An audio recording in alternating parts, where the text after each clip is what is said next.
नमस्कार, मैं शारदा पांडे आसान ज़िंदगी के किसी एपिसोड में आपको स्वागत करती हूँ। आज मैं आपको नवरात्रि पर्व के बारे में बता रही हूँ। जैसे कि नवरात्रि आने वाली है, इस बार की नवरात्रि विशेष है। विशेष क्यों है कि इस बार की नवरात्रि 9 दिनों की नहीं 10 दिनों की है। तिथि वृद्धि है। ये तिथि वृद्धि 2016 में हुई थी। 2016 के बाद अभी 2025 में आई है। जिस नवरात्रियों में जिस भी पर्व में तिथि वृद्धि होती है तो वो बहुत शुभ माना जाता है। जो पहले दिन यानी कलश स्थापना के दिन जो कलश स्थापना ना कर सके वो कैसे 3 दिनों का पूजन करके 9 दिनों का फल पा सकता है। कलश क्यों नहीं हिलना चाहिए और जो तमाम बहुत सारी चीज़ें हैं उसमें आपको मैं बताने वाली हूँ। तो सबसे पहले आप हमारे चैनल आसान ज़िंदगी को सब्सक्राइब कर लें और यूट्यूब एक और ऑप्शन दिया है हाइप का, चैनल हाइप भी कर लें तो आपको सभी आगे के वीडियो मिलते रहेंगे।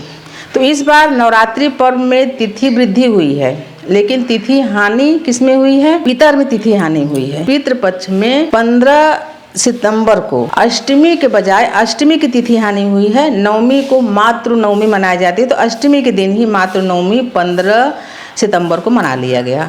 अष्टमी की तिथि हानि थी। और इस बार जो नवरात्रि में तिथि वृद्धि है वो 25 सितंबर और 26 सितंबर को 2 दिन चतुर्थी तिथि है। तो ये हो गया तिथि वृद्धि।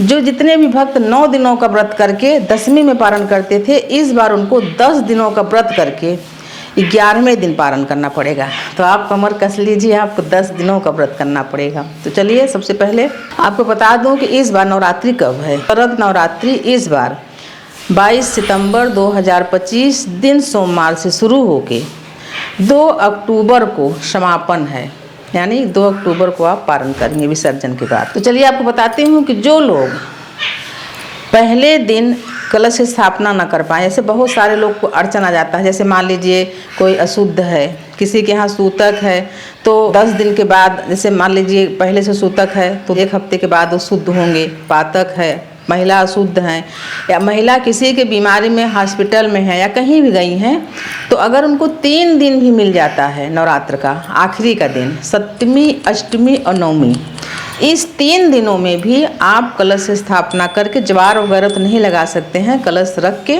और 3 दिनों का व्रत करके आप 9 दिनों का व्रत का फल पा सकती हैं। लेकिन 3 दिनों का जो व्रत होगा वो कठोरतम व्रत होगा। कठोरतम मतलब उस 3 दिनों में आपको नमक नहीं खाना है, सिर्फ फल खाना है। यानी जो आप सिंघाड़ा की पूड़ी, आलू की सब्जी और ये साबूदाना की खीर, ये सब नहीं खाना। कठोर 3 दिनों का व्रत करेंगी तो आपके 9 दिनों का व्रतों का फल मिल जाएगा, सप्तमी, अष्टमी और नवमी। आप और क्या कर सकती हैं 9 दिनों का फल पाने के लिए? नवमी के दिन आप कन्या भोजन करा सकती हैं। नवमी के दिन ही आप हवन कर सकती हैं, पूर्णाहुति। उसे विशेषकर अष्टमी को होता है, लेकिन अगर 3 दिनों का व्रत करेंगे तो नवमी के दिन हवन, कन्या भोजन, जो विशेष श्रृंगार, विशेष प्रसाद माँ को चढ़ाया जाता है, वो सब आप नवमी के दिन करेंगी। और अगले दिन यानी नवमी के अगले 10वीं के दिन 2 अक्टूबर को आप विसर्जन करके और फिर आप पारण करेंगे। तो आपको मैं बता रही हूँ नवरात्रि पर्व इस बार विशेष है और माता का आगमन और माता का प्रस्थान कहाँ से होगा। इस बार देवी दुर्गा हिमालय से इस धरती पर हाथी की सवारी में आएंगे, जो कि काफ़ी शुभ माना जाता है हाथी की सवारी में आना। माता इस धराधाम पर 9 दिनों तक, यानी माँ इस बार 1 दिन ज़्यादा रहेंगे, 10 दिनों तक स्थापित रह के भक्तों के बीच में अपनी कृपा बरसाएंगी भक्तों के ऊपर, पूजा श्रद्धा देखेंगी। 10वें दिन माँ की विदाई डोली में होगी। प्रस्थान माता डोली में करेंगी। डोली में प्रस्थान करने पर विपत्ति, संकट, उपद्रव, बीमारी, अशांति, ये सभी चीज़ें समाज में धरती पर देखा जाता है। डोली का माता का प्रस्थान है, ये अच्छा नहीं माना जाता। हाँ, लेकिन हाथी पर माता का आगमन अच्छा माना जाता है कि जो धरतीवासी हैं उनको लिए अन्न, दूध, सब्जियां, ये सभी चीज़ें मतलब उपलब्ध रहेंगी और ज़्यादा महंगा उनको इन चीज़ों का, जब ये सब चीज़ें पर्याप्त मात्रा में रहेंगी तो महंगी नहीं होंगी, उनको आराम से उनका दिनचर्या चलती रहेगी। जैसे अष्टमी पर महापूजा होता है, हवन वगैरह, तो लेकिन जो 10 दिनों का व्रत करेंगे वो सभी चीज़ नवमी पर कर सकते हैं, नवमी तिथि पर। जैसे कन्या भोजन, हवन, माता का विशेष प्रसाद, जो अष्टमी पर श्रृंगार चढ़ाते हैं वो नवमी के दिन चढ़ा सकते हैं। ये सभी चीज़ें आप नवमी के दिन कर सकते हैं। तो आपको मैं बता रही हूँ कलश स्थापना मुहूर्त 22 सितंबर 2025 को दिन सोमवार को सुबह 6:09 से 8:09 तक। फिर सुबह जैसे नहीं कर पाए तो आपको दोपहर में 11:49 से 12:38 तक आप कलश स्थापना कर सकते हैं। जैसे कि सुबह जल्दी नहीं हो पाता तमाम पहले दिन और अष्टमी के दिन जिस दिन कन्या भोजन रहे उस दिन, इन सब दिनों में विशेष पूजा होती है तो काफ़ी टाइम लग जाता है, तो दोपहर में आप कर सकते हैं। बहुत सारे लोग क्या बोलते हैं कि क्या कलश का जल रोज बदला जाता है, तो उनको बताना चाहूँगी स्थापना यानी स्थापित कर दिए जाते हैं। उसमें नौ दुर्गा को आवाहन किया जाता है।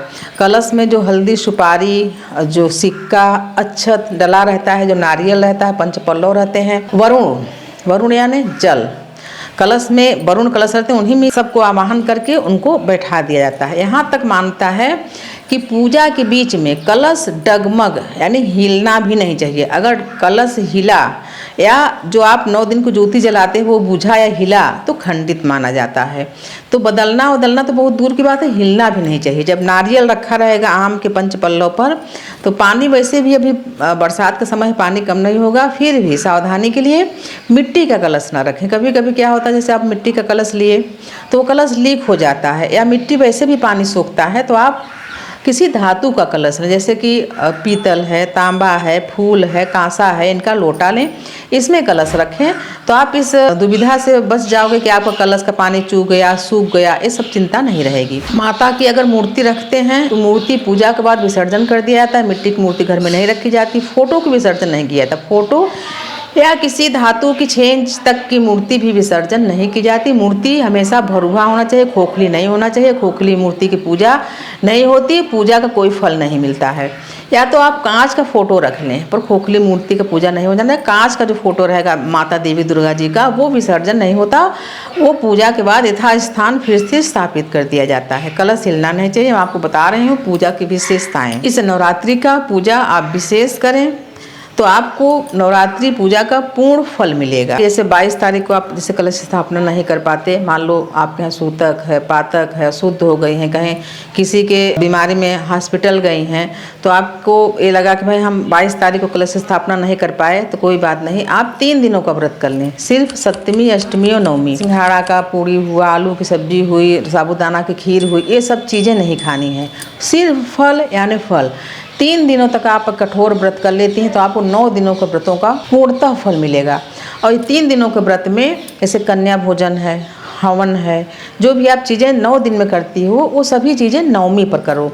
माता रानी को महाप्रसाद में क्या क्या होता है? पूड़ी, हलवा, चना की सब्जी, और जो सुहागनें श्रृंगार चढ़ाती हैं अष्टमी पर वो नवमी के दिन चढ़ा सकती हैं।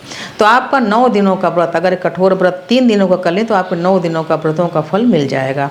तो मैं आपको बता रही हूँ कि अगर आप 22 तारीख को कलश स्थापना नहीं कर पाई हैं तो आप सप्तमी पर करेंगी स्थापना, और सप्तमी, अष्टमी, नवमी 3 दिन का कठोर व्रत करेंगी और 10वीं के दिन पारण करेंगी तो आपका व्रत मान्य रहेगा। आगे की वीडियो में मैं आपको बताऊंगी कि जो पहला नया व्रत शुरू करना चाहते हैं उनको क्या क्या सावधानियां रखनी चाहिए, और आगे और वीडियो एक दूंगी। आप लोग बोलते हो कि आपकी पूजा, आप पूजा तो बहुत करते हो पर आपकी पूजा सफल नहीं होती या आपकी कामना पूरी नहीं हुई, आप तो पूजा किए, तो पूजा में आप क्या क्या गलतियां करते हैं ये इस बार बताऊंगी कि आप वो सब गलतियां पूजा में ना करें तो आपकी पूजा ज़रूर सफल होगी। और आगे और वीडियो में बताऊंगी, मतलब आपको मैं कई वीडियो दूंगी इस बार। पारण का वीडियो भी दूंगी और 10वीं पूजन का भी वीडियो दूंगी।